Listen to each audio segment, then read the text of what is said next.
Hey guys, what is going on? Jurgen from ZurGrinoSports here, and today I'm coming at you with the Wrestlemania 37 review on my channel. Both nights in one video. I didn't do night 1 and night 2 separate videos because I wanted to do it in one night, essentially.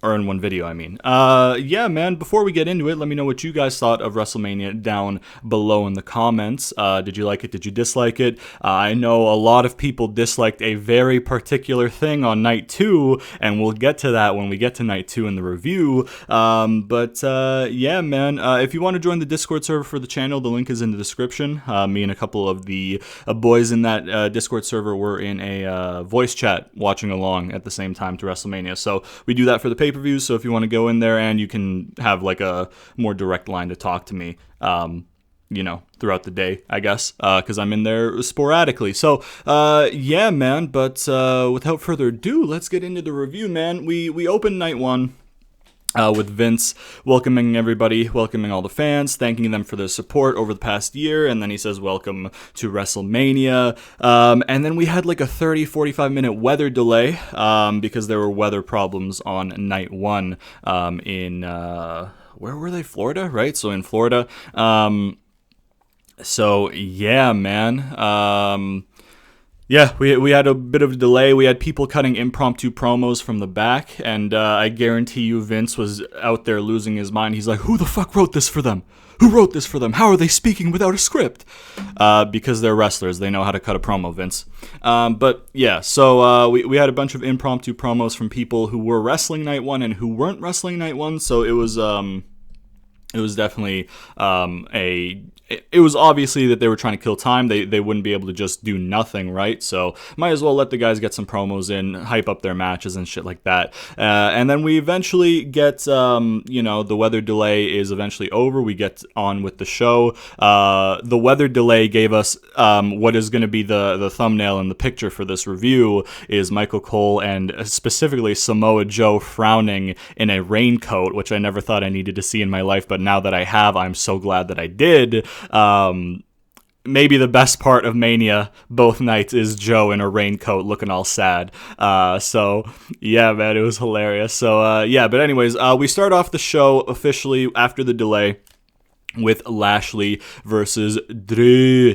Everybody, including myself, I think thought that Drew was going to win. Everybody thought that they hot-shotted the title from Miz to Lashley so that they could get rid of Money in the Bank and not have to worry about it anymore because they fumbled it this year, or last year technically, and then give Drew his title win in front of the fans that he should have had last year but got taken away because of COVID, right? So he got the title win last year, of course, with Brock, but he didn't get it in front of the fans. So everybody, including myself, thought that, okay, they're going to give Drew the win in front of the fans, which, yes, he deserves, but not at the expense of Lashley. It should have been both guys with their own matches, both getting wins this year, and then you could have had Lashley take it off of Drew post-Mania, but they ended up having Lashley retain, man. They had Lashley kick out of like 3 Future Shock DDTs. They had Drew take like a Undertaker dive to the outside during this match. Like, they went all out for it. When it came to the finish, Lashley put in the Hurt Lock.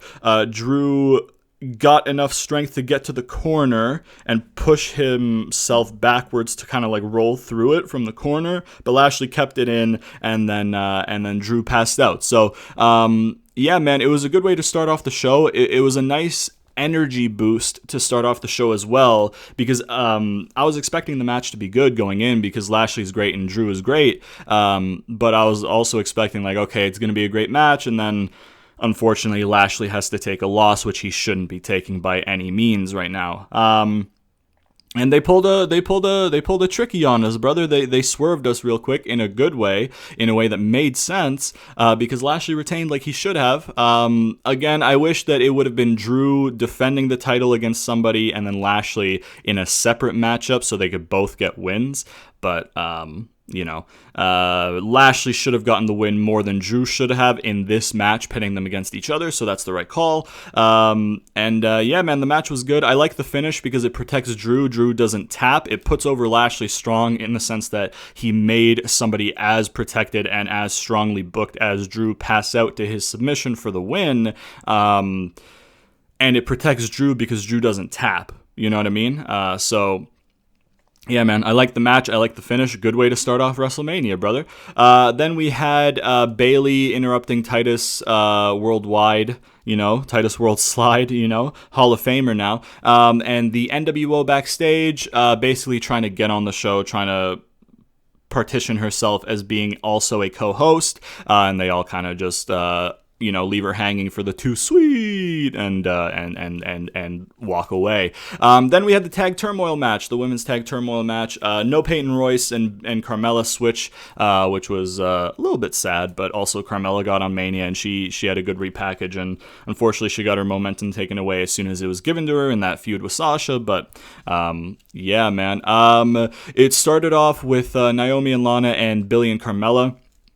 Billy eliminated Naomi when she did a roll through for a roll up, like the sunset flip roll up kind of thing, and Carmella pushed with her hanging onto the bottom rope, she pushed her feet onto Billy's back to give her like leverage in the pin kind of thing, and then Naomi and Lana are eliminated. Then Riot Squad come out and they try the same thing again, Billy and Carmella, but this time the ref catches Carmella and he's like, no, you can't do that, dude, you can't do that. And throughout all the distraction, the Riot Squad eliminates Billy Kay. I think it was Liv who got the pin, but I can't remember, honestly. Carmella then kind of super kicked the Riot Squad and then left kind of thing. And then, yeah, man. There is a little bit of concern with that in terms of booking. I think the reason why the ref called it off is because Carmella was on the ropes, because a lot of times in tag team competition, you'll see both tag competitors pin the same guy. Like the one guy will pin and then the other guy will like put his weight on or her weight on or whatever. So that isn't a rule break. So Carmella giving Billy the leverage for the pin isn't cause for the ref to be like, what the fuck, dude? But I guess her holding the rope is. So I think that's why it was called off. If it was the other reason, then that's a bullshit finish because that's not against the rules. But I think it was for the rope. So I'm just going to assume it was for that. And then it makes sense. Yeah, man, Mandy and Dana then come out. Mandy fucking eats shit on her way out, brother. She slipped and she full on fell on her ass on the way down. Dana was far enough ahead of her and probably focused on the crowd that she didn't see in her peripheral that Mandy fell. Mandy slipped, fell, and got up. She was like, oh, okay, yeah, no, it's wet from the rain. Okay. And then, yeah, so that was kind of funny. Dana and Mandy got a good few minutes. I mean, Mandy and Dana are both improving at a good rate. Dana has a really cool, like, flip neck breaker thing. Mandy has some good knee strikes and stuff like that. So Mandy and Dana and then the Riot Squad got some good time to work, right? And yeah, man. And then Dana went for a swanton, and then the pin reversal by Liv eliminates Mandy and Dana. So yeah, man. There was then who was it? Natty and Tamina was the only ones left, I think, right?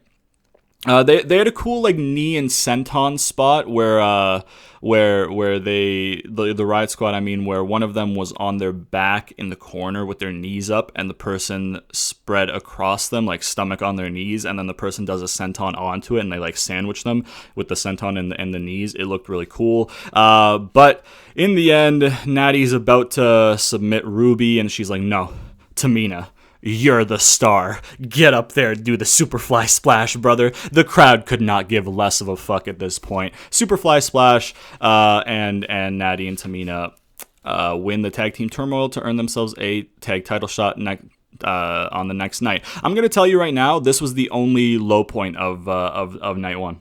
So, and it was a low point because Riot Squad should be winning that match. Unless Peyton would have, replaced Carmella or whatever, then the Iconics should have been winning, but that didn't happen. So Riot Squad should have won that match. If not Riot Squad, it should have been Carmella and Billy, or Mandy and Dana, or Lana and Naomi. Basically, not Tamina.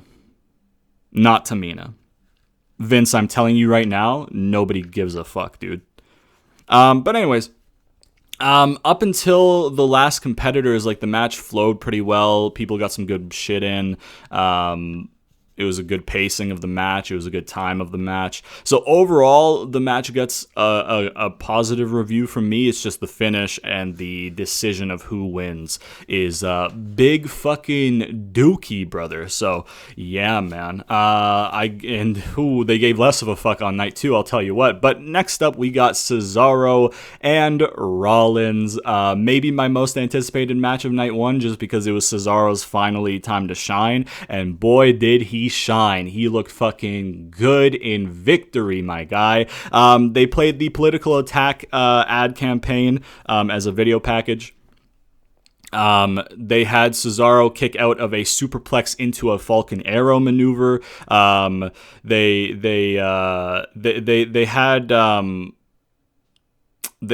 had him kick out of a pedigree after Rollins reversed it from a neutralizer. And Cesaro like grabbed him up from the rope. Like Cesaro, I think, went for the swing, and then Seth kind of like scooted to the rope and then grabbed the rope, and he's like, okay, you want to do that? Sure, I'll grab your legs, like lift you up so you flip into a position for a neutralizer, go for the neutralizer, reverse into the pedigree, and Cesaro kicks out of the pedigree. They did a curb stomp reversed into a European uppercut, which I predicted in the Discord chat, brothers. You know what I'm saying? Nostradamus style. But yeah, man, because that I feel like that was an obvious spot, but that's also such a cool spot that you got to do it. Cesaro finally did the UFO, and he did it at WrestleMania in his big moment. He waited, but he waited for the perfect time to do it. He swung him 23 times and then hit the neutralizer for the win.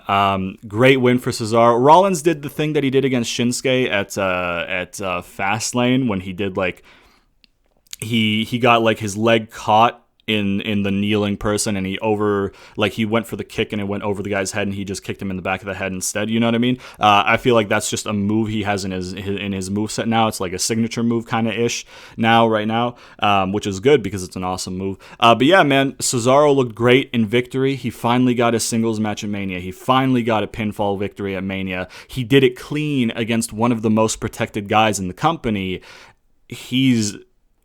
If they keep going with this, he's on his way into that main event scene, you know. So, yeah, man. I think my favorite match of the night up until that point.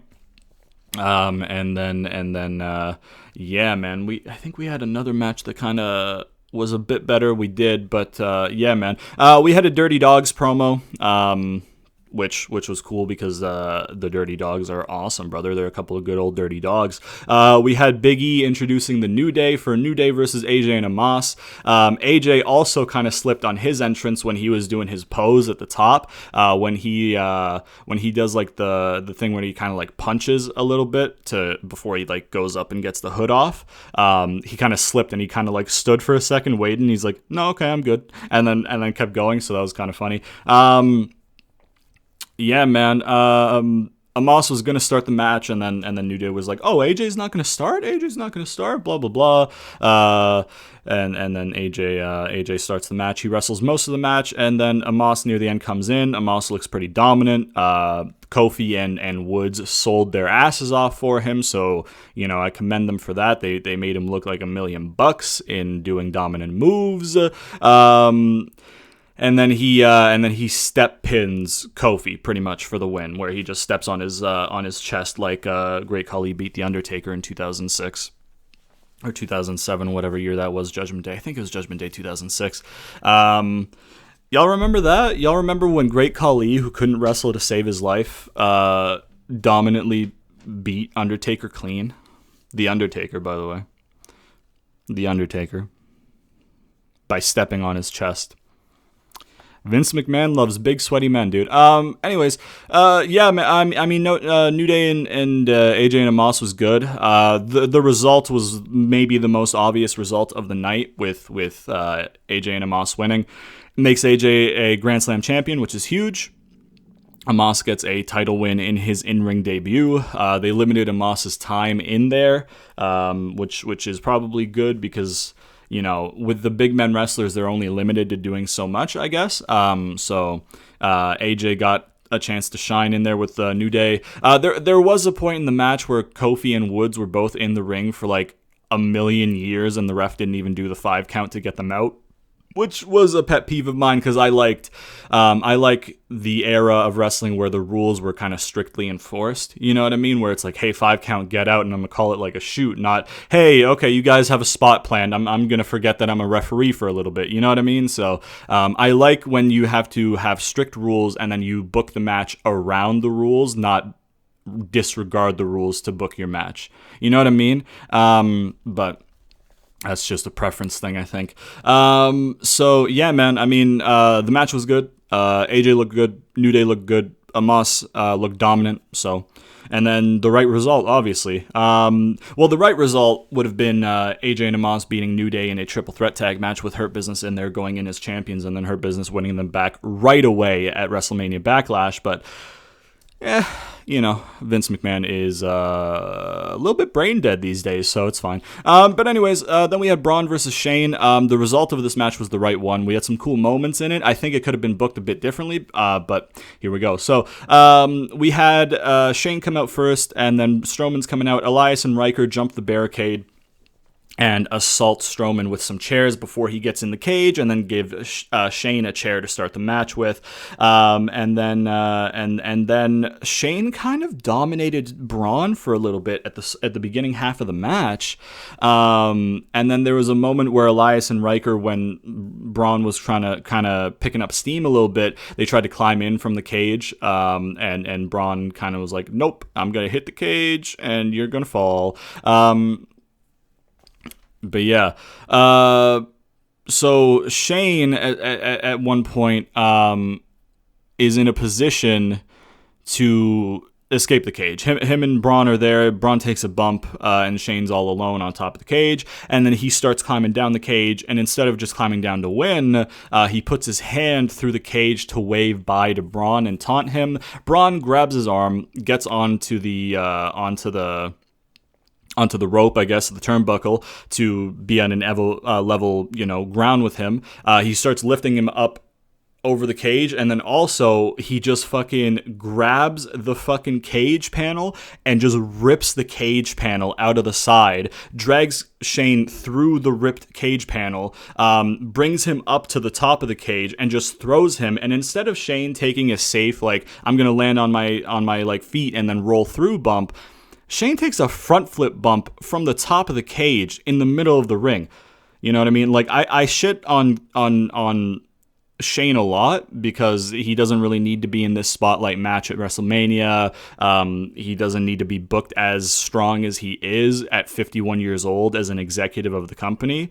And all that shit aside, though, the dude deserves massive respect, because even at 51 years old, when he doesn't need to be doing this shit, he's taking a front flip bump off the top of the cage into the middle of the ring, and then Braun does the power slam for the win. So yeah, man, Braun winning is right. It probably could have been just a 5-minute squash for Braun to beat Shane, but don't worry, we got a 5-minute squash, just not on night one. I'm still pissed off, but we'll get to it. Don't worry about it. So yeah, the match could have been done better, like could have been booked better than Shane looking dominant for the first half, even though he got like the chairs and shit like that. It's Braun Strowman, and he's a 51-year-old network company executive, so like it doesn't matter. But yeah, man. I mean, ripping the cage door off makes Braun look awesome and badass. Him throwing Shane off and Shane taking the bump is insane. And then Braun wins the power slam. So it kind of puts Braun over because he overcame the odds as well. But also, you don't really need a dude the size of Strowman with the character that Strowman has to be the guy with the overcomes the odds rub. You know what I mean? Like, the dude's fucking like 7 foot tall, and he was pushing over fucking trucks and grappling hooking like harnesses down and shit. Like do they not remember how they used to book Braun in 2016 2017? You don't need that guy to be, I'm gonna overcome the odds of a company executive, and then a guitarist and his dumbass fucking henchman, because low key in the kayfabe with how they've booked Riker, his character is just being a dumbass. So, like, like you don't really need Braun to have that overcomes the obstacles push or booking of a match because it's fucking Braun. He doesn't need that. If you have somebody like Cesaro to do it, perfect. Give it to Murphy to do it, perfect. Give it to Gable, perfect. People that the crowd is sympathetic towards and love and that they want to see succeed, and then book the match to the point where you're like, oh, WWE is going to fuck up the booking and have the odds overcome the guy. We're going to get upset because the booking was wrong because he should have won, not lost, and they're just going to do it this way to excuse it, and then boom, he overcomes the odds, and then everybody, the casual fans, are happy because the casual fans just take the story in for granted, right? They just take the story in, oh, that's the story, good. And then the hardcore fans are like, oh shit, you put him over huge. You know what I mean? You don't need to do that for Braun. You know what I mean? But it's just it's not the biggest thing in the world. It's just it probably should have been a Braun quick like squash. You could have still done the cage spot, but you could have done it in a way where Braun starts the match. Shane like had brass knucks in his pockets or something, and as soon as the match starts, boom, brass knucks. Strowman goes down. Shane immediately runs up the cage to get out. Strowman gets up almost immediately, goes up, catches him, rips the cage open, grabs him in, throws him off the cell, beats his ass, and then boom. You know what I mean? Like, you could have done it that way instead of, hey, Shane's going to look dominant for like 5 minutes because he needs to for some reason. Oh, wait, I forgot. He's canonically the best wrestler in the world, dude. Is he, though? Because I think we crowned a new best later in night one, which we'll get to in actually a second here. I think it's the next match.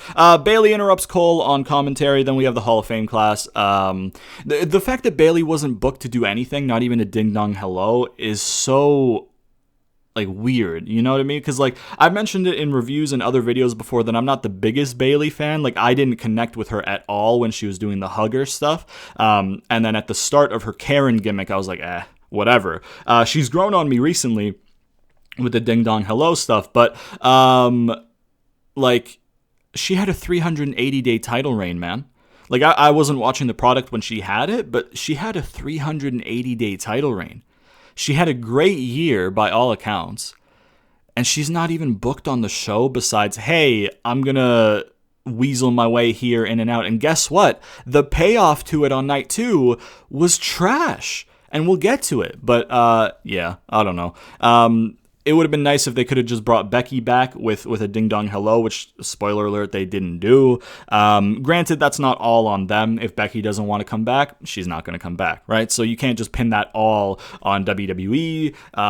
But, like, if Becky is open to coming back, they should have just done that, you know what I mean? Or they could have done anything else, really. They could have done her with an open challenge or something. Because, Peyton has been wanting to fight Bayley in a match for so long. Bayley wants a match with Peyton, right? A singles match. Just have them do that.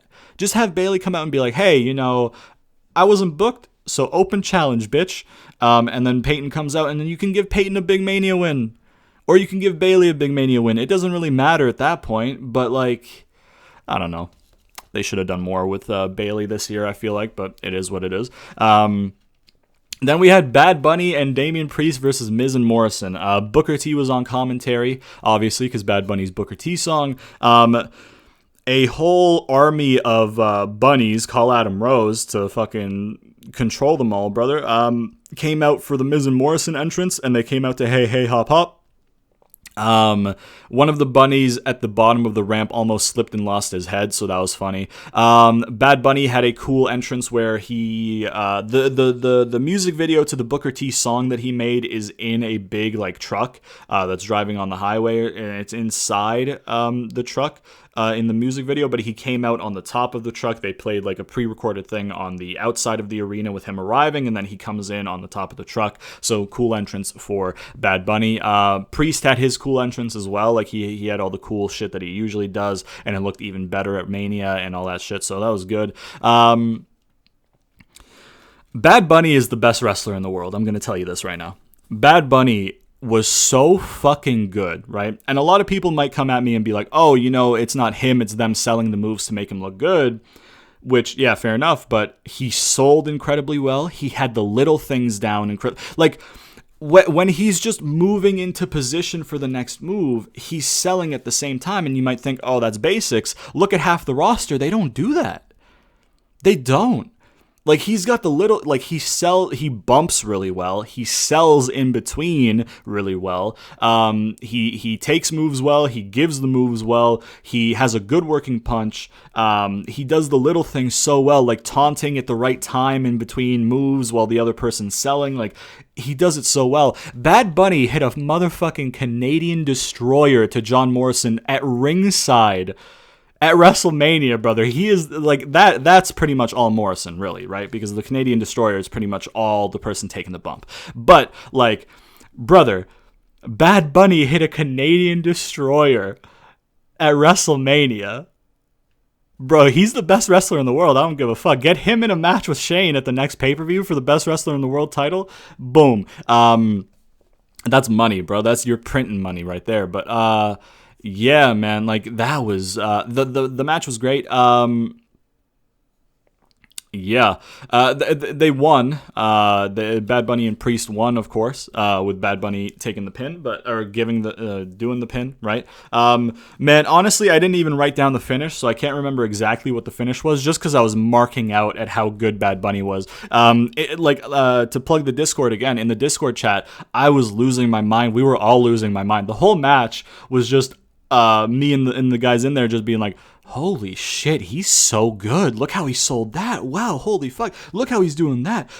This guy's good. What the fuck? And it's just, that was the whole match. And then when he did the Canadian Destroyer, I lost my mind, brother. But yeah, holy fuck. A great match. Bad Bunny, respect. Like, if you went on Twitter after that match, bro, like, current wrestlers, legends who are retired, they were like, yo, okay, yeah, you got our respect, brother.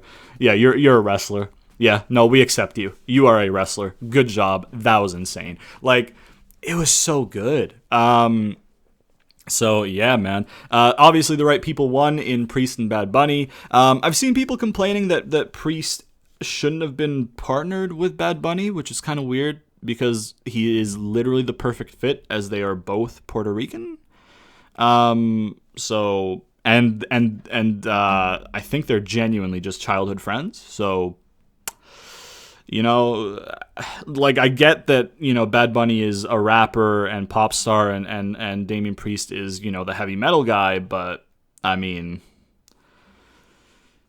that doesn't really matter. I mean, they fit. They really fit, so I don't know. But yeah, Priest gets a huge rub from this, and he gets a huge exposure to the fans from this, which is good. Miz and Morrison, Miz doesn't really need to win at Mania at this point. Morrison didn't take the pin, so that's fine. I'm hoping they give Morrison a singles run soon for, like, the U.S. title. That would be great. Or put Miz and Morrison in the tag division, because that fucking Raw tag division needs it. They had two tag teams, which was Hurt Business and New Day, and then they broke up Hurt Business and put together AJ and Amos, so they still only have the two tag teams. But, you know, yeah. They have potential for a bunch more. You could put Elias and Riker, you could put them in that division. You could put T-Bar and Mace, just repackage them, put them in that division. Like Miz and Morrison, put them in that division. You know what I mean? Like, you've got potential there for tag teams on your roster. Lucha House Party as well, technically. Yeah, they're a tag team. They haven't booked them in a while, but they do be there. But yeah, man. Yeah, it's just Bad Bunny's was so good, dude. Then we had Bianca and Sasha in the main event. The video package for Bianca and Sasha was like the only wrestling video package on the night. If you understand what I'm saying, like, everything else had a video package for the most part, except for the tag team Turmoil, I think. But, like, the Cesaro and Seth one was the political ad. The other ones were kind of like UFC hype packages, where it was just kind of like narrated what happened and whatever, you know what I mean? And it was just basic as fuck, you know what I mean? Which isn't a slight on the UFC's video packages. It's just wrestling is typically more than that. So this match was the only match on the card, if I can remember correctly, that had a wrestling video package for it, and it was a fantastic video package, which made an awful build seem good. And they did it again on night 2, which we'll get to. But yeah, man. Not much to say for this match other than it was great. I wasn't really writing shit down because I was just so invested into the match. There was a bank statement that Sasha did with the hair that I remember, which looked brutal. Bianca whipped the fuck out of Sasha with her hair in the finish. Michael Cole ruined Bianca's big moment by thinking that Sasha kicked out, and it was like, no, she did it. So either Michael Cole completely fucked up and it's all his fault, or they went short of the time that they were supposed to go, and he was kind of, he was surprised by that. But the match was great. They got a decent amount of time. I read somewhere that the longest match on night 1 was 18 minutes and a half, which might have been the Bad Bunny and Priest one because they got decent time. But yeah, man, I mean, the main event did great. Bianca wins, which is absolutely the right call. We need Sasha to win next year, though. Sasha losing this year was correct, but I think she's 0-6 or 0-7 now at WrestleMania. Y'all got to give Sasha a win at Mania next year. Y'all got to, again, this year the right call was Bianca, absolutely. Next year Sasha's got to get a win. Because she has an awful WrestleMania record. So, yeah, you could even make that the story, really. You could even make that the story. Have that be the story. Be like, hey, I'm 0-7 at WrestleMania. There is nothing that you can do to make it 0-8. I'm getting my Mania win this year. You could do something like that with Sasha next year, which would be good depending on who she's against. You could even do a Bianca and Sasha rematch, honestly, if you wanted to. Maybe not for the title, but... yeah, in a non-title maybe, but yeah, dude. So yeah, man. Night 1 was great. Honestly, night 1 was great. I would give night 1 an 8.5, 9 out of 10. The only downside to night 1 in terms of results and stuff was Natty and Tamina winning the tag Turmoil, and then a slight hindrance for how Shane and Braun was booked.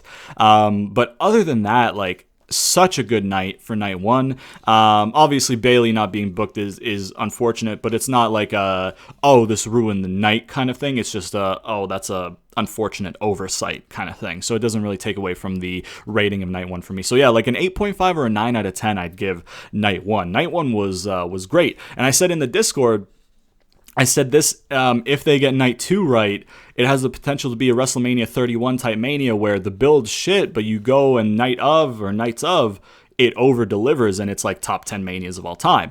They didn't really do that night 2 because they had an awful start to night 2, which was, hey, remember that 5-minute burial that I talked about earlier? Yeah, Fiend lost to Randy Orton in 5 minutes. So that was fun. That was definitely fun, dude. Also, they had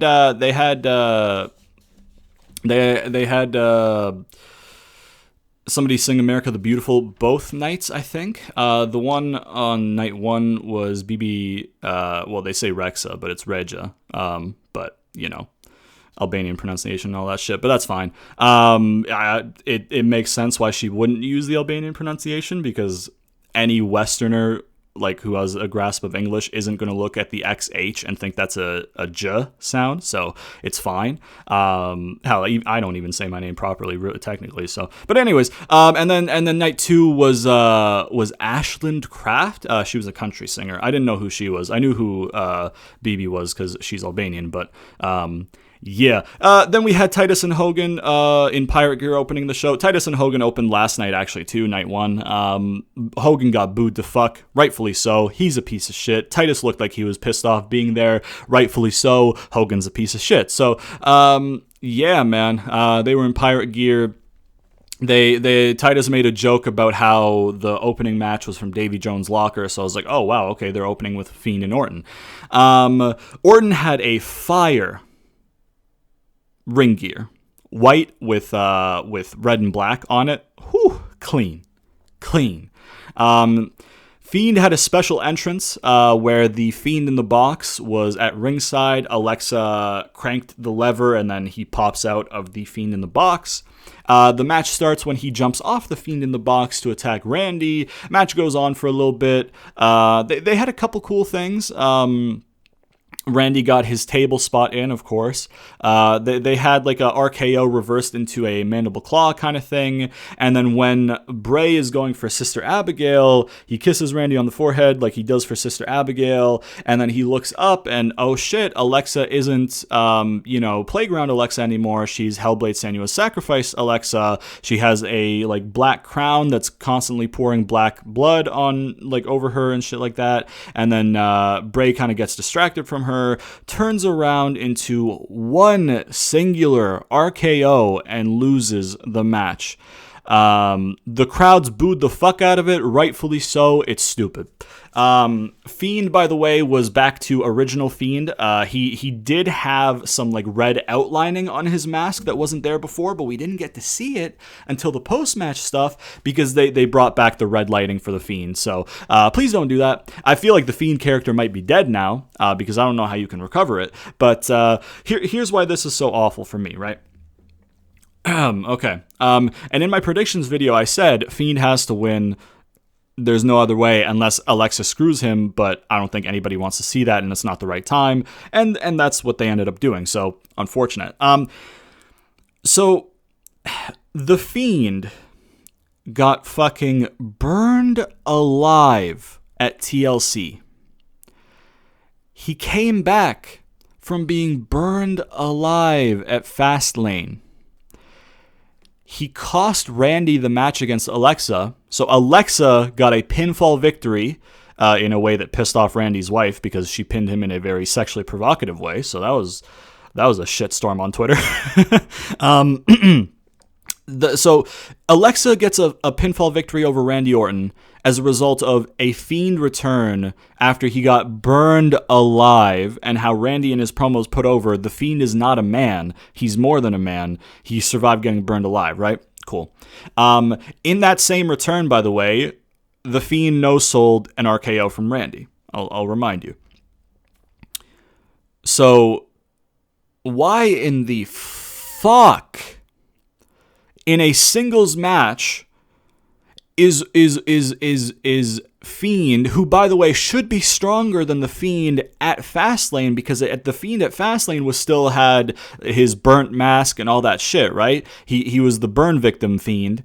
And Alexa in her promo said, he just needed time to heal to be back to where he is, and that's what he's doing. So, we get Fiend fully reincarnated, so he should be a fully healed Fiend, because we got original Fiend at WrestleMania, right? So, why the fuck is he losing to the move that he no-sold after he no-sold being burned alive to a person that his sidekick beat as a result of his help? Why the fuck is that something in 5 minutes? In 5 minutes, they jobbed out the Fiend to one RKO in 5 minutes. And I've seen people on Twitter being like, you know what? It protects Fiend because it wasn't clean. He got distracted. Brother, he's not a man, okay? If a wrestler gets distracted, the thing is, right? A distraction finish for a wrestler can sometimes also be stupid for like a normal wrestler, because sometimes the distraction is stupid, right? If the distraction doesn't make sense and it wouldn't make sense for the wrestler to be distracted that way, then that's forced and whatever. A good distraction finish makes sense. That's fine. It protects the person. That's fine. I'm okay with it. I'm not one of those people who are like, oh man, they got distracted. They're a high level athlete. I mean, tennis players throw a hissy fit when somebody coughs during their fucking rally. Okay. Like, athletes need to be focused, right? And it's wrestling. It's not a shoot fight. Fuck it. I'm not one of those people who's fully on that side that wrestlers should never get distracted because, they're high-level athletes. You're a human being in a wrestling ring where people jump people all the time to cause DQs. If I hear the music of somebody who I'm feuding with and I'm thinking, oh shit, they're going to come attack me while I'm not paying attention, I'm obviously going to turn my attention to them to make sure I don't get jumped.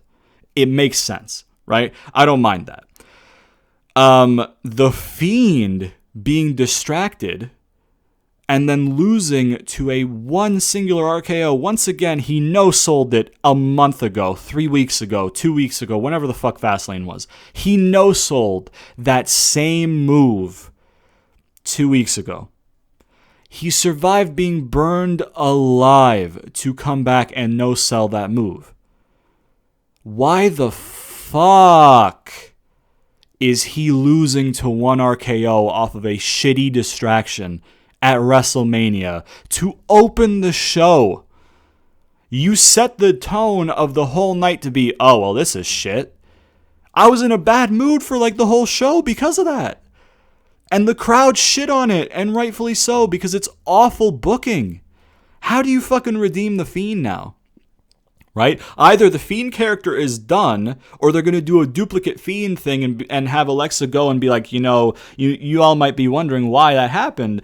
I recognize that's not the Fiend. And then she pulls out the Fiend. It's like, oh, this is the Fiend. That's an imposter. And then you have Bo Dallas doing something, right? But like, it was very clearly Bray. But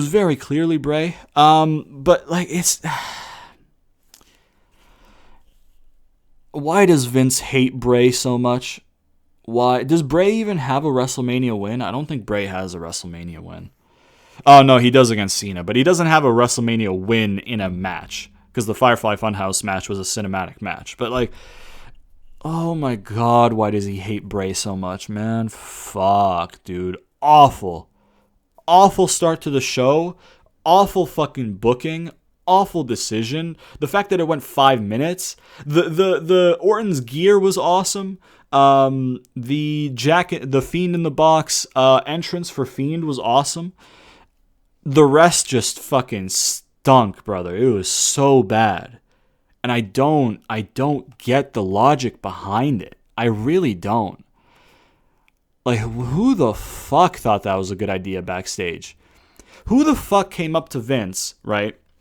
And was like, hey, Vince, I got this great idea, right? You know the guy who survived being burned alive and no-sold Randy's biggest move before? Yeah, let's have him lose to one of them in 5 minutes. And then Vince is like, oh, good shit, pal.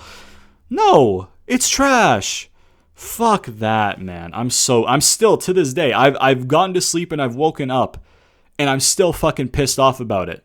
Right now, it is 10:45 in the morning when I'm recording this in my time zone, right? That match happened at 8 p.m. the last night. I'm still pissed off to it 12 hours plus on from it. I'm going to be pissed off about it during Raw later on tonight. I'm going to be pissed off about it for fucking a long-ass time probably, because Fiend is one of the best characters they have to work with, and Vince keeps fucking burying it because he's a piece of shit, brother. But anyways, let's try and move on from that. We got a Bayley, Titus, Hogan, and Bischoff backstage thing, which, again, was just kind of throwaway. We got the women's tag titles matches. No Reggie. A travesty. A travesty that Reggie was not at WrestleMania, man. Why wasn't Reggie there? Dude? Where the fuck was Reggie? He was the whole build for Sasha and Bianca, and he can't even get on WrestleMania, dude?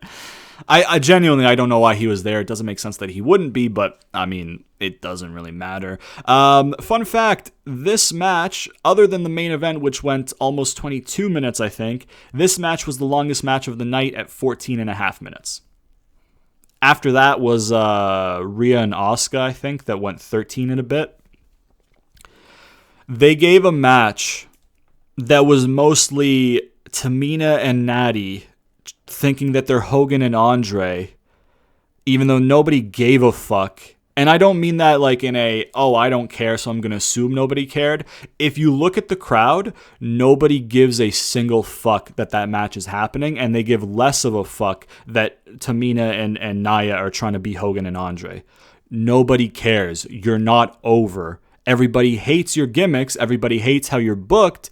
Because, well, Nia is just dangerous. She hurts people legit, so she shouldn't even be employed. But, you know, Samoan heritage, so she's got a job. And then Tamina is Snuka's daughter, so she's got a job. I will say, on trying to be positive for a little bit, the portions of the match that was just Shayna and Natty as the legal competitors in the match, I enjoyed, because like I said, my whole gripe with Natty is that she's fucking boring as shit, but like in the ring she's incredible. Obviously she's a heart, and then Shayna's great in the ring as well. So the portions of the match, although brief, that had Shayna and Natty going toe to toe with like technical wrestling, I enjoyed. So I'll say that. Granted, that was like 5% of the match, so the whole match I disliked. Natty had the sharpshooter in on Nia, and then Shayna hit the Kirifuda clutch while she had the sharpshooter in, and you know, Nia and Shayna retain. Man, I don't really care that they retained. I don't care, like, whoever wins or loses the titles, it honestly at this point it doesn't really matter, because the titles are just so dead. You know what I mean? Like, they're just so dead. But yeah, that got 14 and a half minutes, dude. 14 and a half minutes of awful fucking wrestling. Well, let's say like 13 minutes of awful wrestling, with like the 1.5 minute of Shayna and Natty actually doing good work in there. But yeah, man. I mean, the finish was you know, interesting to, I guess, because Natty's about to make Nia tap, and then oh shit, Shayna's actually legal, so boom, Kirifuda clutch. It was interesting, I guess, right? Once again, though, Tamina and Nia cannot look weak. They can't take the fall. It's Shayna and Natty who have to take the fall. The talented people of each group are the ones who have to look weak to keep the untalented people of each group looking strong. Nepotism. Gotta love it. Then we had Sami and Ko, and this is when this night started picking up. From here on out, there were no low points in the match for me, or in the card for me. It started at the lowest of lows with that Fiend bullshit that I'm still fucking pissed about. And then the women's tag titles, just nobody cared. Like, it wasn't an awful match or anything. It kind of was, actually. It was a lot of just Nia and Tamina doing big power moves that nobody gave a fuck about. I'll say it this way. Y'all ever see a match where two people trade headbutts, right? You know how hyped a crowd gets when two people exchange headbutts? Because guess what? It's a fucking headbutt. It's legit, right? You're smacking your skull on somebody else's skull. That's fucking awesome. That's cool action in a wrestling match. People are going to pop for that in the crowd. They're going to get hyped. Nobody cared about Tamina and Tamina and Nia exchanging headbutts. If you can't get a crowd to care about you risking a concussion and a cracked skull against each other, that's an eye-opener that nobody gives a fuck at all. So there you go. Then we go on to Sami and Ko. These guys didn't even get 10 minutes, man. They got like, what, 9 minutes, something like that. The matches were really short, I think, on night 2, which was unfortunate. But I mean, they felt long because I guess they just paced the matches correctly, the wrestlers, which credit to them because they're talented. From here on in, obviously, not the last match. Half of the match was a liability. But yeah, man. Sami introduces Logan Paul after his entrance, and he is vibing with the dancing again. There was a brainbuster on the apron spot, which was nasty. There was that in this match, or was that in another match? Hold on. Okay, that was in another match. There was a German on the apron in another match, and I thought it was this match, but it wasn't. There was the brainbuster on the apron in this match, though. Kevin Owens wins with the stunner. Logan gets in, tries to congratulate KO. Sami gets in his face, is like, bro, you're my guest. What are you doing, man? What are you doing? And then Logan pushes him down. Sami's like, oh, okay, I see. You're one of them. And then he leaves. And then Logan's like, yeah. He grabs Kevin Owens' wrist and raises his hand. And then he's like, yeah, congrats. And then Kevin Owens just kind of looks at his wrist for a while. He's like, the fuck? Huh. This YouTube guy just raised my hand? Okay. Then he fakes like he's going to go dap him up, and then boom, stunner. Logan sold it incredibly well. So credit to Logan for selling the stunner. like that. And then Kevin Owens, his family was in the front row. He goes and celebrates with his family, which was awesome to see. And then that's the match. So the match quality was great. There was a package pile driver tease, which unfortunately did not come to fruition. But yeah, man, great match. Like, Kevin Owens got a lot of his shit in. Sami got a lot of his shit in. It was a great match. I've seen people complaining that Sami needed the win. He really doesn't. Not with his conspiracy gimmick. If Sami's whole gimmick was his babyface gimmick and shit like that, where it's, you know, like the old gimmick, then sure. But with the conspiracy gimmick and with Logan being there, there's an easy way for him to spin it, especially with how talented he is as a promo. So on SmackDown, he could go like, yeah, okay, Kevin Owens beat me, but you know what? It was Logan Paul, man. Logan Paul did something. He was part of the conspiracy. It's a conspiracy against me, blah, blah, blah. Boom. When you can explain, when the heel can explain their loss like that, and it helps their gimmick, their loss doesn't matter as much, right? Because, you know, Sami can lose with his gimmick like this. And then guess what? If you want to turn Sami face eventually, when he snaps and he's like, you know what? I did some reflecting. There was no conspiracy. I wasn't at my best, and I was trying to blame it on other people. I've reflected, I've regrouped, I'm focused, I'm going to win now because I'm back to my best. Boom, he can win matches as a babyface, right? So, like, he doesn't need, like, a clean win or a win at all against Kevin Owens at WrestleMania, because it makes his gimmick stronger for him to lose, because he can add more and more to the conspiracy. So I don't see the complaints with Sami needing the win. Also, Sami got a win against Daniel Bryan at WrestleMania last year. You know what I mean? So, I mean, like, Sami got a huge Mania win last year. Which, again, doesn't really affect this Mania because it's a year apart, so, you know, what everybody's doing is different. But I don't see the complaints with Sami. I think Kevin Owens winning is the right call. It wouldn't have been awful if Sami won, like, because Kevin Owens, you know, looked strong in the Roman feud and stuff. But also, Kevin Owens kind of needs the win from a character perspective more, because Kevin Owens is, hey, I'm a fight until my last breath. And that's the whole shit. And he did that with Roman, and he technically won, but he lost a bunch of times. So with his gimmick, you kind of need him to win, right? With Sami's gimmick, again, he thinks everybody's conspiring against him. Another loss just builds on his gimmick, and it makes his gimmick stronger. So I don't see any problems with Sami losing. I liked Logan's involvement. I think WWE did a really good job of the celebrity involvement at this year's WrestleMania, because Bad Bunny, you know, he had a great match, right? But, like, he wasn't there to steal the spotlight and put people down. Like, he was there to put Priest up. And obviously, and honestly, if you put in that work as a celebrity and you take it seriously and you respect the business, and you can go and bump like that and do, like, because, like, it's not like he's there to be like a Hugh Jackman punch Dolph Ziggler and then fucking make fun of the business, whatever, and not take any bumps. You're just there to promote your movie and then you fuck off. Like, he went in there and he wrestled a match, and he took a bunch of bumps, and he trained at the PC for like 3-4 months to get ready for it. He takes it seriously, and he treated the business with respect. So on the Bad Bunny front, it was great. With the Logan Paul front, Logan didn't look strong over a wrestler for no reason. He went in there to get eyes on it from a casual audience. He went in there.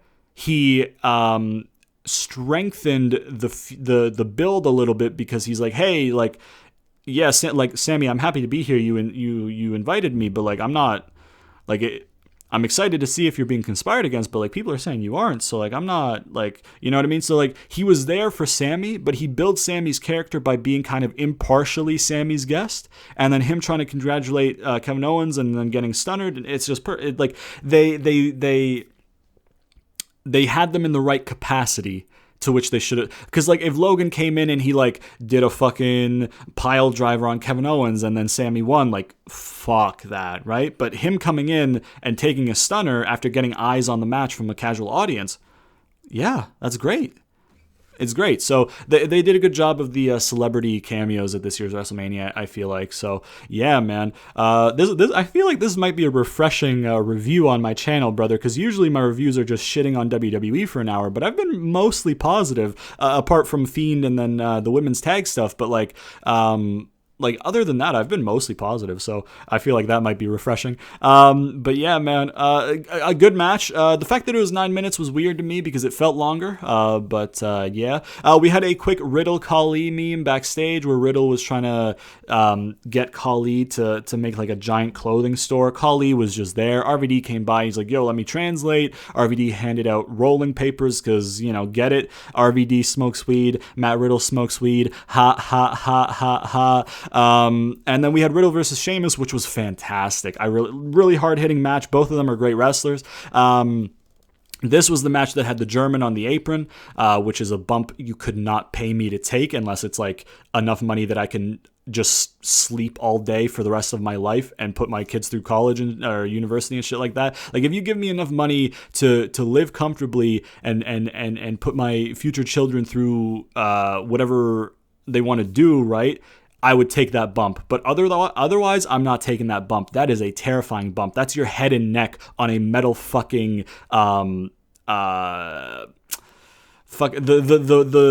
fucking metal beam, maybe is the word I'm looking for, right? Because like the canvas is the wood and then the thin mat, right? But the apron is the metal beams, right? That's head and neck backwards onto a metal beam. I'm not taking that bump, brother. Are you fucking kidding me? No fucking way. That was insane. They went for a top rope white noise, but they slipped, and Sheamus just kind of picked them up and did a regular white noise, which was unfortunate because it would have been a cool moment in the match. But it's better to abandon it and protect your partner from injury than try and still follow through and paralyze somebody, right? So you know, I commend them for that. I think Riddle went for like I think Sheamus would have gone for a brogue knee, got reversed. Riddle would have gone for something. Sheamus would have moved, I think, maybe. But I know for a fact what happened that I remember is Riddle goes for a springboard moonsault and gets intercepted on the on the flip with a brogue kick for the win for Sheamus. Sheamus gets a clean win for the U.S. title, which is absolutely the right call in my opinion. And the match was great. I really, really enjoyed the match. It was a lot of fun. Yeah, man, because like, I've made it in the reviews I've made and stuff for the Raw and stuff. I've made it clear that my whole gripe with Riddle isn't Riddle himself. It's them leaning too far into the look at me, I smoke weed, isn't that funny gimmick? Because it's like, you've got a former UFC fighter. You got a former UFC fighter who got released on a winning streak. So it's not like they got a couple big losses and they were like, oh, I can't cut it anymore. I'm going to go do wrestling. Ronda Rousey. But like, he was on a winning streak when he got released.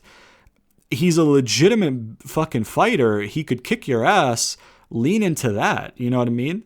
Like, make him kind of like a Kurt Angle or something, or like a Benoit kind of, you know, black sheep. I can't mention him, but you know what I mean? Like, make him that guy where it's like, yeah, you can have a little bit of comedy stuff here and there, but like, dial in that they're a killer in there. You know, that's a bad word to associate with Benoit because that's actually legitimately true. That's not just hyperbole. But anyways, you know what I mean? Like I just wish that they would book Riddle a bit differently and that they would present him differently, because he could be one of the best acts on the show if they go a little bit away from leaning too much into the haha, I smoke weed, isn't that funny, guys, to hey, like, I'm easy going, I'm a crack jokes, but when we get in there, I'm gonna snap you in half, right? So that, I think that would be a bit better. And then on the Sheamus side of things, Sheamus had a great year, one of the best performers during the pandemic, incredible matches every week, elevated himself from being maybe one of the more boring or uninteresting people in the roster to being an upper mid-card, lower main event guy, you know what I mean, with the Drew stuff, because like, before they did the bar, right, he was just kind of there. Nobody really cared. Then they did the bar. Everybody loved the bar. Then they split up the bar because I think Sheamus needed time for his back or something, right? And Cesaro was still ready to go, so they split up the bar so Sheamus could heal up or something. And then he came back, and it's like, okay, you're doing uninteresting feuds where Jeff Hardy's throwing piss in your face because you're trying to make people think that he failed a drug test, and like, I think that happened. It was happening in the PC, I think, so I wasn't watching, but I think I saw something like that on Twitter or maybe on YouTube or whatever. So you're in this like I don't think it was a distasteful feud because Jeff would have had to okay it, and if Jeff is like, hey, listen, I'm in a good place and my demons are behind me, I can do this storyline where I show in character that my demons are behind me. And he won the feud, I'm pretty sure. So if Jeff was okay with it, and if it was a way of Jeff to communicate and demonstrate like, hey, like this is in the past, I'm good, then fair enough, right? So I wasn't one of the people who was like, oh, this is a slap in the face by WWE, you know what I mean? If they would have handled it differently, then yeah, like if Sheamus just says, hey, you're a drug addict, you're an alcoholic, and I win, then obviously that's kind of shitty, right? But I mean, it was a heel getting heel heat. The babyface won. The babyface agreed to do the storyline because I mean, it's not like Jeff is like some guy they just signed from the Indies who needs. You know what I mean? Like if they give Jeff a storyline and they're like, hey Jeff, we're gonna do this, and then Jeff's like, yeah, I'm not gonna do that. They're not gonna fucking. It's not like an indie guy who just got signed who doesn't want to get fired and they're going to do anything that the company wants them to do, right? Like I feel like Jeff at this point could go anywhere he wants. You know what I mean? But anyways, that's a tangent. What my point of that is, Sheamus was kind of doing uninteresting lower mid card stuff where nobody really cared about him at the beginning, and then since they switched him to Raw, he just fucking turned it on and he made a name for himself. I mean, he was already a name because he's been there for a while, but like he reinvented himself. He got himself back up the card just based on putting in the work and having great matches. So I feel like the U.S. title is a great reward for him for the work that he's done this year. So the result was right, in my opinion. The match was great, so good things there. Then we had Apollo versus Big E in a Nigerian drum fight for the Intercontinental Championship. We had a 6-minute match for this one, which is so mind-bogglingly stupid that they only gave them 6 minutes, but they gave the women's tag 14. You know what I mean? The women's tag that had no heat to the fucking rivalry, that wasn't even a rivalry. It was a fucking number one contender night before and boom, right? Like it was low on the card. It probably should have been the death spot, but I guess there's no real death spot at WrestleMania when it's 2 nights because they both feel fresh, I guess, right? So I guess there was no death spot, but like having it low on the card makes sense, the women's tag. Giving it 14 minutes doesn't. I mean, like you got to think about this. Apollo dropped steel steps on Big E and put him in the hospital for like 2-3 weeks. And it's a blood feud, essentially, in a fucking Nigerian drum fight, which is just, hey, beat the fuck out of your opponent until they can't walk and then pin them, right? That got 6 minutes, but a stupid tag match with people nobody cares about, with no build to it and no hype on it, got 14? Are you fucking joking? Like, who the fuck thought that was... Like, I don't get it. Like, and that's not to say that Apollo and Big E wasn't good. Those 6 minutes, they went fucking hard, and it was a good 6 minutes. It felt longer than 6. It felt maybe closer to 10. But, like, it's just, why wouldn't you give them, like, 15, 20 minutes to just beat the shit out of each other? Because that's what the match requires. It's a fucking hardcore match at Mania, man. And you gave them 6 minutes. It doesn't make sense. Imagine at WrestleMania 22 if they gave Edge and Mick Foley 6 minutes. Right? It wouldn't have been that iconic match. Imagine if at Backlash 2004 they gave Randy and Mick Foley 6 minutes. Randy doesn't get fucking propelled up the card like he does in that 6 minutes. You got to give these matches air, like, to breathe. You got to give them room to breathe because you got to get your shit in. But in a match like that, you got to sell the damage. So, like, the fact that they gave it 6 minutes. Brother, I take shits longer than that match. Like, what the fuck were they thinking with that, man? Like, I don't get it. But aside from that, the 6 minutes that they gave us was great. It was hard hitting. They beat the fuck out of each other. They had some really cool spots. There was a Uranagi on the steps. They had a spot where Big E was lying on the bottom half of the steps and Apollo dropped the top of them, but Big E moved, obviously, because they can't actually do that step spot because Big E might genuinely die. So that's not a spot you want to do. But you can tease it for sure, and Big E moved out of the way. The finish came when Big E was on a table. Apollo goes for a splash through the table, but Big E moves. Big E hits the big ending, and then out of nowhere, Dabba-Kato comes in, Samoan spikes Big E, choke slams him, drags Apollo onto Big E. 1, 2, 3, Apollo wins. I've seen people complaining about the finish. I don't see the complaints for the finish, in my opinion. Big E is kept strong because he had to have this huge monster cost him the match. Apollo gets the title, and he's a heel, so he can act like he won it.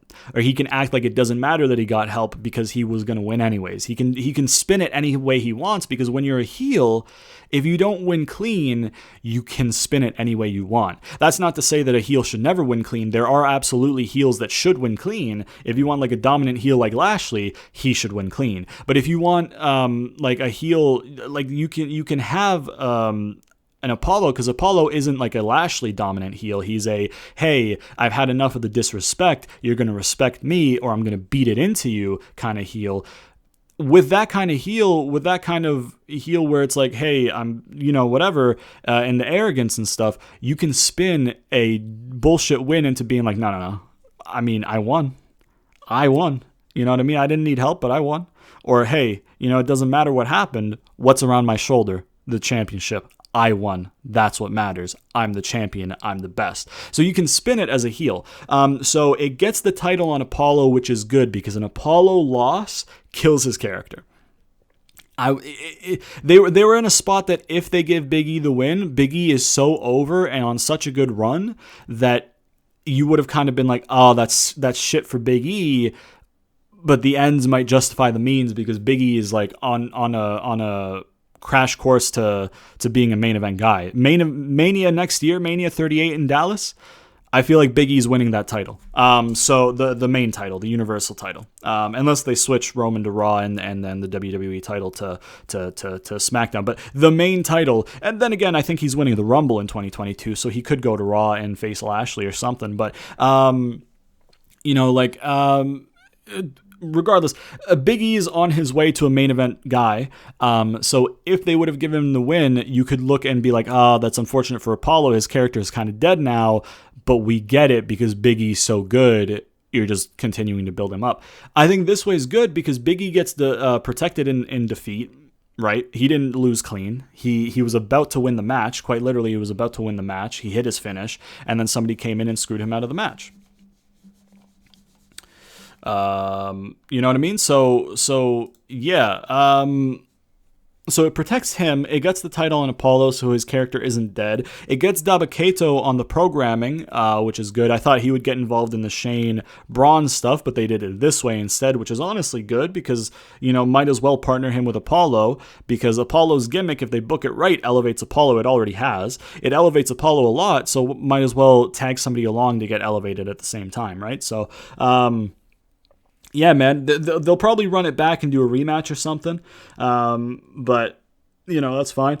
So just the fact that it was only 6 minutes is really annoying to me, but other than that, like the 6 minutes that they gave us was great, so I enjoyed it. Rhea versus Asuka was really good. They got 13 and a bit, like I said. I didn't really write down too much stuff. I mean, Asuka hit a German, so I popped for the German, because y'all know I like those German supla, baby. Yeah, like the match was really good. Rhea got her win with her Riptide. I think it just took the one Riptide. It only took Cesaro one finish to beat Seth, by the way. So and Rhea only needed one finish to beat Asuka. Bianca only needed one finish to beat Sasha. I like when they do these only need one finish things because it's kind of rare in this day in wrestling because you have so many kickouts of finishes these days, and it puts the person over, right? Because if your finish, because like it's kind of like a reverse effect these days, because back in the day, if you kick out of a finish, it puts you over, right?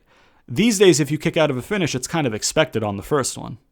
But if you don't kick out of a finish, it puts over the person who did the finish, right? With respect, with exception to a few people. Like the curb stomp is protected. If you kick out of the curb stomp, that's huge. If you kick out of a Roman, spear or whatever, that's kind of big. Nobody's kicked out of the end of days yet, but the first person who does, that's going to be huge. So there are certain finishers that are still protected, where if somebody kicks out, it's big. But for the most part, a finisher, the first time around, it doesn't finish the match. So I like that there were a lot of matches at this Mania where it was one finish and they win, because it not only makes the finish look stronger, it makes the person look strong, that they could beat that person with one of their finish. So yeah, man. But yeah, Rhea and Asuka, I didn't really write too much down, but it was a good match. They got good time, like I said, 13, not more than the women's tag that had nothing going for it, but nepotism, brother. Yeah, man, Rhea and Asuka was good. Rhea got her win that she should have gotten last year, but she got it this year, so that's fine. Rhea had a live performance for her entrance. I'm trying to think of if anybody else had a special entrance night too, and I missed it, other than Fiend. Yeah, I don't think so. Yeah, Rhea had a live entrance. The person who sings her theme music did it live. She kind of struggled doing it live, which is unfortunate, but I mean, it was cool. It was a special entrance anyways. And Rhea wins the match, wins the Raw Women's title, which is good. Gets her win that she should have got last year. So, yeah, man. Then we have Hogan and Titus coming out again. Bayley interrupts them. And then while she is interrupting them, trying to become co-host, obviously, whose music plays? Not Becky Lynch. Nah, not Becky Lynch. Not Mickie James. Nah, not Mickie James. Not Peyton. Nah, dude. Not Chelsea Green. Nah. The Bella Twins. The Bella Twins come out. Yep. 2021, by the way. That's the year. That's the current year. April 2021, by the way. Bella Twins on WrestleMania. April 2021. They come out. Bayley dropped a line, which I loved. She was like, oh, you guys seem to be lost. John Cena's not on the show tonight. He's not here tonight. Nikki forearms her, and then Brie does like a face buster onto her knee or something, and then that was the whole segment. So what a reward for Bayley, 380-day reign. She did great work on SmackDown as the women's champion, elevated the division, and they had her look weak to some retired wrestlers who just got in the Hall of Fame who won't get their comeuppance. It was like all those times when Steph and the Authority would just slap the shit out of people, and it's like, okay, like so if she was a wrestler, or if they orchestrated a match where, hey, we're going to put you through a table, you know what I mean, or something, because that's kind of a safe bump to take if you do it the right way. If you do it the wrong way, though, you get a hardcore Holly, and that's rough, or a RVD eye poke thing, and that's more rough. But anyways, like it's just you're making one of your current top stars look weak to somebody that they won't get the payback on. Why? Like, who thought that was a good idea? Nobody wanted that. Do you think the people in the crowd, because guess what? There aren't casual people in the crowd for Mania. There might be a couple with like rich families and shit like that who are like, oh shit, the wrestling, there's the tickets, let's get a family. But like the majority of the fans in attendance were hardcore fans, because guess what? You're probably going to get COVID by attending WrestleMania. Let's be honest. You have to wear the mask. A lot of people didn't. They would have it under their nose or under their face, whatever. But let's be honest. If you went to Mania, there's a high chance you're going to get COVID. They did the spacing. They did whatever. Sure, that's still a lot of people. You know what I mean? There's a good chance you're going to get COVID. There's a good chance you're going to get this and that, whatever. You had to pay a lot of money to be there. You had to, if you were international, you had to fly in. If you were even in the same country, if you were just on a completely different coast, you probably didn't want to drive that. You had to fly in.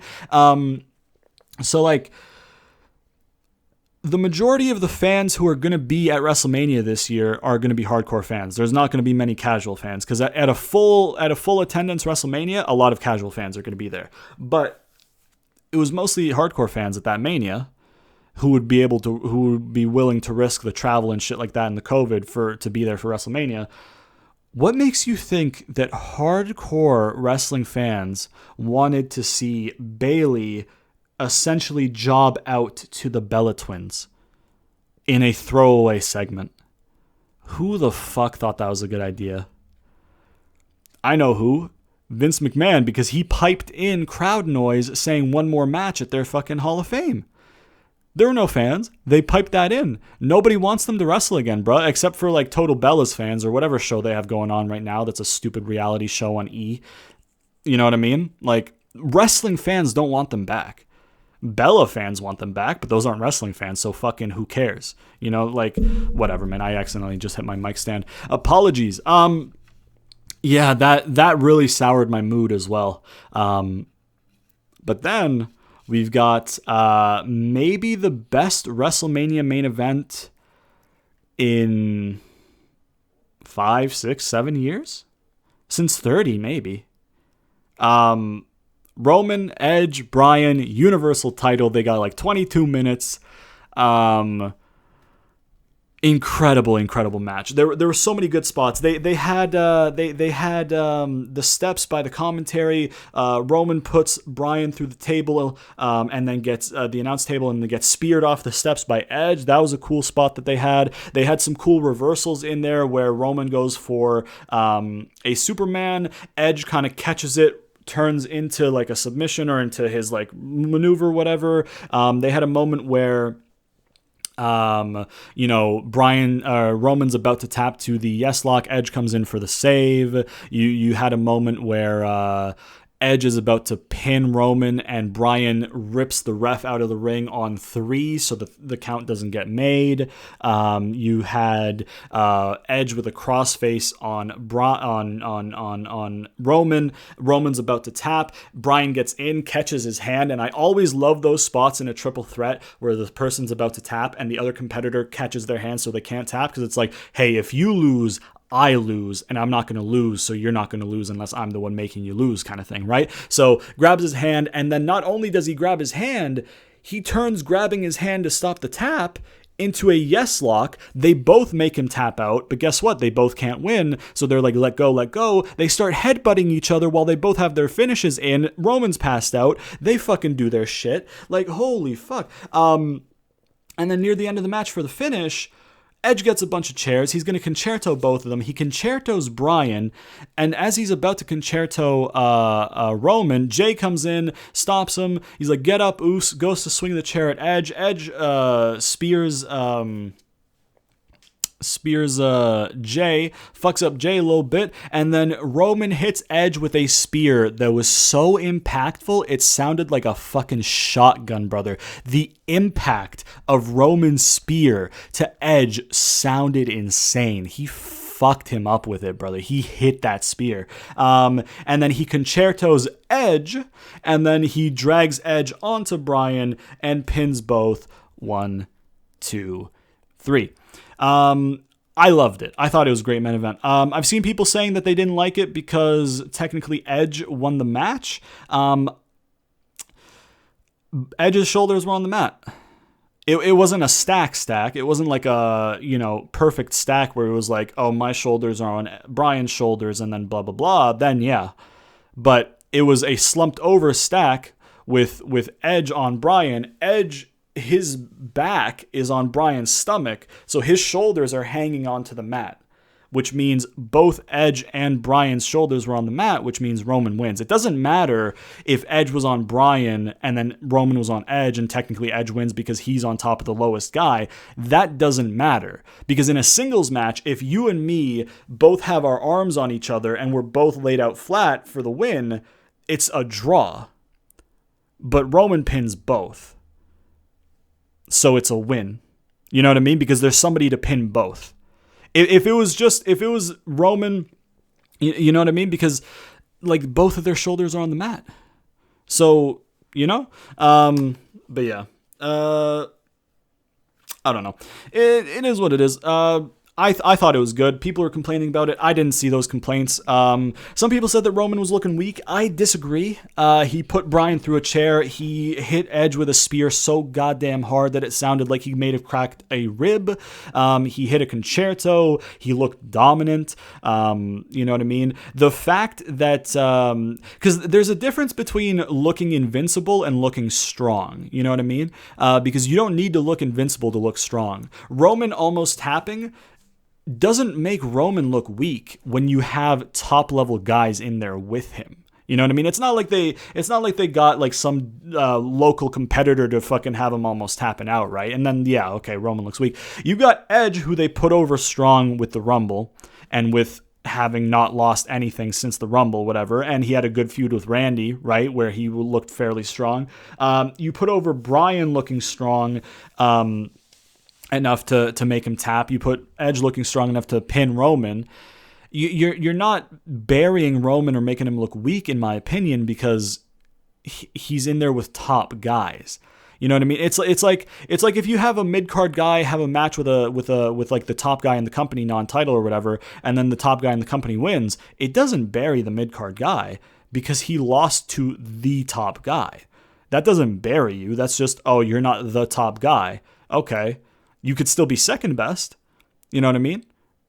That doesn't bury you. You're just not the top guy. And when you have like it's important to have your dominant person sell, because if it's a dominant person that doesn't look like they can ever lose, people aren't going to buy tickets to watch them hopefully lose. You know what I mean? Like if I'm a dominant heel, I'm going to want to give hope spots in my wins where I'm about to lose and false finishes and stuff, because guess what? If I sucked you in and you were watching and you're like, oh shit, he almost lost, it's possible that he can lose, I'm going to buy the next one to see him lose. But if I'm no selling everything and I'm doing nothing and I'm just beating you clean, it's just like, oh, okay, well, he's just going to do that next year. Or he's just going to do that next month in the next pay-per-view. I don't need to buy it. I can just read about it on Twitter. Right? So as a dominant heel, you still need to give a hope spot of people defeating you to put other people over. But at the same time, he's still the champion. He hasn't lost in... Has he? I don't think Roman's lost since he came back at SummerSlam. I think he's undefeated since then, in terms of official results. So when somebody does officially beat him, it shoots them to the moon. Because on the record books, it's, hey, this guy who beat all these people undefeated for like a year, oh shit, then this person beat them. They're good, right? So I didn't really see the complaints. I could see where you're coming from, some people with the pin, but it looked to me like both shoulders were on the mat. I haven't watched it again. I probably will because I really enjoyed it, so I'd like to watch that match again, just to watch it again because I enjoyed it, but I haven't watched it again yet. But in real time, it looked like both Edge's shoulders and Bryan's shoulders were on the mat, which means he was pinning both. It doesn't matter if Edge was over Bryan because, you know, Roman was over both. You know what I mean? Because like if people are going to complain about that, then whenever Ryback would beat two people, you would have to complain and say that the local competitor technically beat the other local competitor, right? Because like, you know, like a stack pin, both men's shoulders were on the mat. So, you know, so I thought it was fine. The match quality itself was great. Like I said, it's probably the best main event we've had since 30, I think, because 31 was good with Roman and Bryan, and it was iconic with Seth, but I don't think it was as good as of a match as this one. 32 would have been what? Triple H and Roman. 33 would have been Brock Roman again, maybe. 34 would have been Undertaker Roman, I think, which was not great. 35 was the women's triple threat, which wasn't great on its own. Like, it was good, but it wasn't great. And then obviously the crowd being dead for it didn't really help it. And then Drew and Brock was just quick and straight to the point, dominant win for Drew. So yeah, I mean the last one that was that good was 30 in my opinion. with the triple threat with Bryan in it. So yeah, man, first time in 7 years that or the best main event they've had in 7 years, I should say. There have been good main events since then.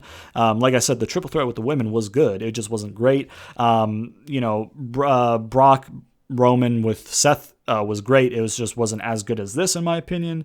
Drew and Brock was actually really good for what it was, because it put Drew over dominantly, which was nice. But it wasn't a great match. It was just it was okay. It was good.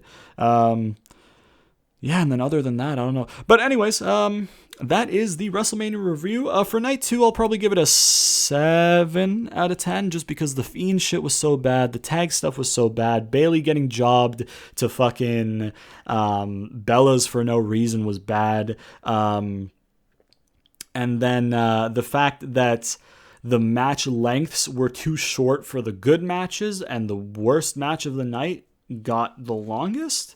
The second longest, I guess, was weird. So I feel like, what I say, 8.5 or 9 for night 1. I'll be generous and say 9, and I'm thinking about a 7 for night 2. So 9 out of 10 night 1, 7 out of 10 night 2. So overall, I'll give it an 8 out of 10 just on an average. Because it was a good Mania, man. It over-delivered. It was better than the build gave it any right to be.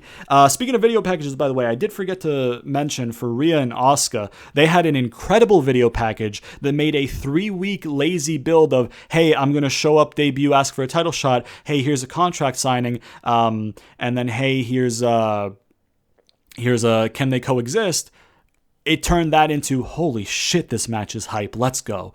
So credit to the team. The video package for Roman, Edge, and Bryan was great as well. By the way, I just want to quickly mention, I don't dislike contract signings. I actually really like contract signings because it gives you a great way of cutting a promo while also just like having it feel unique because you're there signing the contract, whatever. You can play mind games. I like contract signings. It's just the fact that they had a 3-week build that was, you know what I mean? They didn't build up to the contract signing. It wasn't like they had all these promos before the contract signing, these matches to put each other over so they can be like, hey, listen, a few weeks ago, look what I did to him. I'm going to do that to you for the title, blah, blah, blah. It was a very short, lazy build for Rhea Asuka is what I'm saying.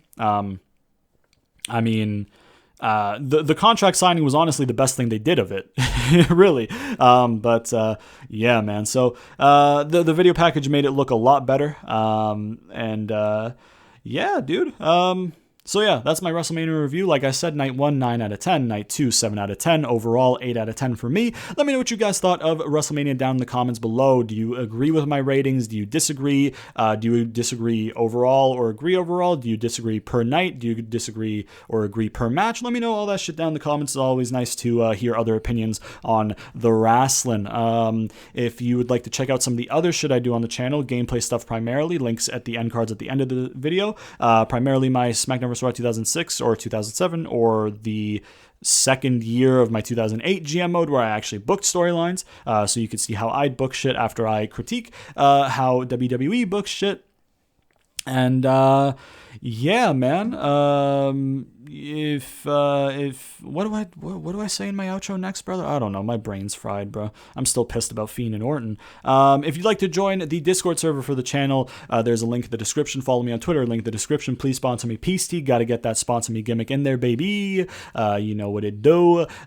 Be sure to turn on notifications so you never miss an episode because YouTube likes to zuck your boy and not put my videos in your sub boxes. So by pressing the nice old bell icon, you will get a push notification anytime I do upload, and you'll never have to miss it. And yeah, man, hope you guys enjoyed the video. If you did, please leave a like, subscribe, share to all your friends, comment down below, all that good shit, and I'll see you guys next time.